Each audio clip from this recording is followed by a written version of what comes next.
सभी भगवत प्रेमियों को हमारी राधे राधे। मानव जीवन का सर्वोत्कृष्ट फल सत्संग श्री भक्तमाल कथा के माध्यम से हमें मिलने जा रहा है। श्री भक्तमाल कथा के प्रधान श्रोता हमारे श्री प्रिया प्रीतम जी हैं। उनके श्री चरणों में प्रणाम करते हुए आइए आज के भक्त चरित्र का श्रवण करें। महाराज रघु सूर्यवंश में जैसे इक्ष्वाकु, अजमीढ़ आदि राजा बहुत प्रसिद्ध हुए हैं, उसी प्रकार महाराज रघु भी बड़े प्रसिद्ध पराक्रमी धर्मात्मा, भगवत भक्त और पवित्र जीवन हो गए हैं। इन्हीं के नाम से रघुवंश प्रसिद्ध हुआ। इसलिए सच्चिदानंद घन परमात्मा भगवान श्री रामचंद्र जी के रघुवर, राघव, रघुपति, रघुवंश, विभूषण, रघुनाथ आदि नाम हुए हैं। ये बड़े धर्मात्मा थे। इन्होंने अपने पराक्रम से समस्त पृथ्वी को अपने अधीन कर लिया था। चारों दिशाओं में दिग्विजय करके ये समस्त भूमि खंड के एक छत्र सम्राट हुए। ये प्रजा को बिल्कुल कष्ट नहीं देना चाहते थे। राज्य कर भी वे बहुत ही कम लेते थे और विजित राजाओं को भी केवल अधीन बनाकर छोड़ देते थे।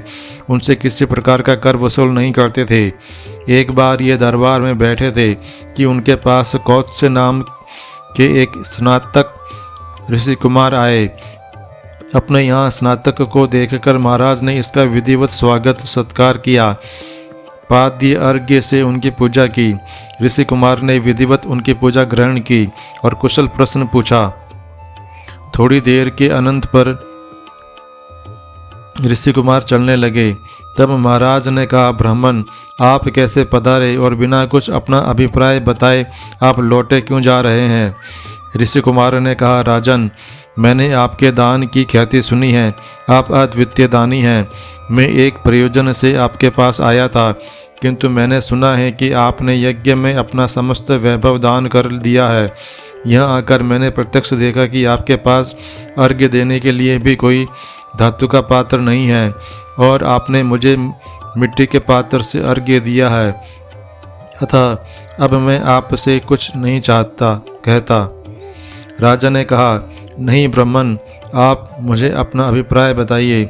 मैं यथासाध्य उसे पूरा करने की चेष्टा करूँगा। स्नातक ने कहा, राजन, मैंने अपने गुरु के यहाँ रहकर सांगोपांग वेदों का अध्ययन किया। अध्ययन के अनंत पर मैंने गुरुजी से गुरु दक्षिणा के लिए प्रार्थना की। उन्होंने कहा, हम तुम्हारी सेवा से ही संतुष्ट हैं, मुझे और कुछ भी दक्षिणा नहीं चाहिए। गुरुजी के यूँ कहने पर भी मैं बार बार उनसे गुरु दक्षिणा के लिए आग्रह करता ही रहा। तब अंत में उन्होंने झल्लाकर कहा, अच्छा तो 14 लाख स्वर्ण मुद्राएं लाकर हमें दो, मैं इसलिए आपके पास आया था। महाराज ने कहा, ब्राह्मण, मेरे हाथों में धनुष बाण के रहते हुए कोई विद्वान ब्रह्मचारी ब्राह्मण मेरे यहाँ से विमुख जाए तो मेरे राजपाट धन वैभव को धिक्कार है। आप बैठिए, मैं कुबेर लोक पर चढ़ाई करके उनके यहाँ से धन लाकर आपको दे दूंगा। महाराज ने सेना को सुसज्जित होने की आज्ञा दी। बात की बात में सेना सज गई। निश्चय हुआ कि कल प्रस्थान होगा।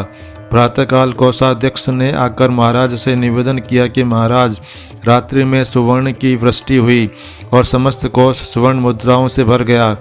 महाराज ने जाकर देखा कि सर्वत्र सुवर्ण मुद्राएं भरी हैं। वहाँ जितनी स्वर्ण मुद्राएं थी उन सबको महाराज ने ऊँटों पर लदवाकर ऋषि कुमार के साथ भेजना चाहा। ऋषि कुमार ने देखा ये मुद्राएं तो नियत संख्या से बहुत अधिक हैं। तब उन्होंने राजा से कहा, महाराज, मुझे तो केवल 14 लाख ही चाहिए। इतनी मुद्राओं का मैं क्या करूँगा? मुझे तो केवल कान भर के लिए चाहिए। हम त्याग को धन्य हैं, इस त्याग को धन्य हैं।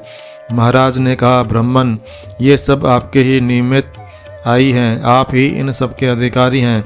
आपको ये सब मुद्राएं लेनी ही होंगी। आपके नियमित आए हुए द्रव्य को भला मैं कैसे रख सकता हूँ? ऋषि कुमार ने बहुत मना किया, किंतु महाराज मानते ही नहीं थे। अंत में ऋषि को जितनी आवश्यकता थी वे उतना ही द्रव्य लेकर अपने गुरु के यहाँ चले गए। शेष जो धन बचा वह सब ब्राह्मणों को लौटा दिया गया। ऐसा दाता पृथ्वी पर कौन होगा जो इस प्रकार याचकों के मनोरथ पूर्ण करे। अंत में महाराज अपने पुत्र अज को राज्य देकर तपस्या करने वन में चले गए। अज के पुत्र महाराज दशरथ हुए, जिन्हें साक्षात परब्रह्म परमात्मा श्री रामचंद्र के पिता होने का सौभाग्य प्राप्त हुआ। आज के हमारे भक्त चरित्र का वर्णन इतना ही।